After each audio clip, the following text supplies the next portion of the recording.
শাশুড়িরা যদি blog video বানাইতো তাহলে তারা কিভাবে ভয় দিত ওইটা বলি শুনেন। সকাল 6টায় ঘুম থেকে উঠে দেখলাম আমার বৌমা এখনো ঘুম থেকে উঠেনি। রাগে তো আমার শরীরটা জ্বলে গেল। এরপর আমি রাগ করতে করতে চলে গেলাম রান্নাঘরে গিয়ে কাজ কাম কিচ্ছু করলাম না, শুধু শুধু বাসনগুলোরে ধুমধাম করে ফেললাম, এখানে ওখানে আওয়াজ করলাম। তারপরও যদি দেখি নবাব জাতির ঘুম ভাঙে, কিন্তু ঘুমটা তার ভাঙেনি।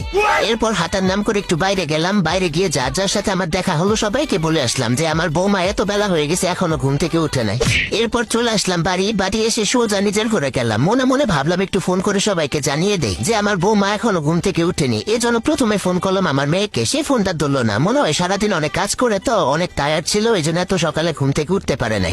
এরপর এক এক করে সবাইকে ফোন দিলাম, মাকে ফোন দিলাম, বোনকে ফোন দিলাম, আত্মীয় স্বজন যারা আছে সবাইকে ফোন দিলাম। ফোন দিয়ে সবাইকে এই সুযোগে জানিয়ে দিলাম যে আমার বৌমা এতটা বাজে এখনো ঘুম থেকে উঠে নাই। শ্বশুর শাশুড়ির প্রতি তার যে দায়িত্ব নাই এগুলো বলে দিলাম। এরপর আমি আর কি করব, টিভিটা চালিয়ে একটু টিভি দেখতে বসলাম। এরপর দেখলাম নবাবের বেটি ঘুম থেকে উঠলো। ঘুম থেকে উঠে আমাকে এক কাপ চা এনে দিল। চাটা খেলাম। চাটা অবশ্য ভালোই হয়েছিল, কিন্তু ভালো তো বলা যাবে না, তাহলে তো নবাবের বেটির আবার তেল বেড়ে যাবে। তারপর তাকে বললাম কি ব্যাপার, বাপের বাড়ি কোনোদিন চা বানায় খাওয়া নয়, মনে হয় পানিটা তো ঠিক মতো ফোটাওই না। এরপর একে একে সে সংসারে সব কাজ শেষ করলো, আমি কোনো কাজই করলাম না। আমি শুধু তার পেছন পেছন ঘুরলাম আর তার কাজের যত খুঁত আছে এগুলো ধরলাম।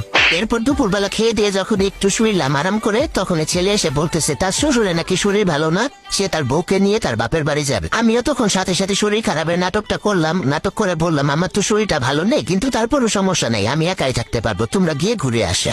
এরপর দেখলাম আমার ছেলে তার বউকে রুমে নিয়ে গিয়ে বলতেছে আমার মায়ের তো শরীরটা অনেক খারাপ, তুমি তাহলে আজকে আর তোমার বাপের বাড়ি যাও না। যাই হোক, এরপর আমি আমার রুমে চলে এসে আবার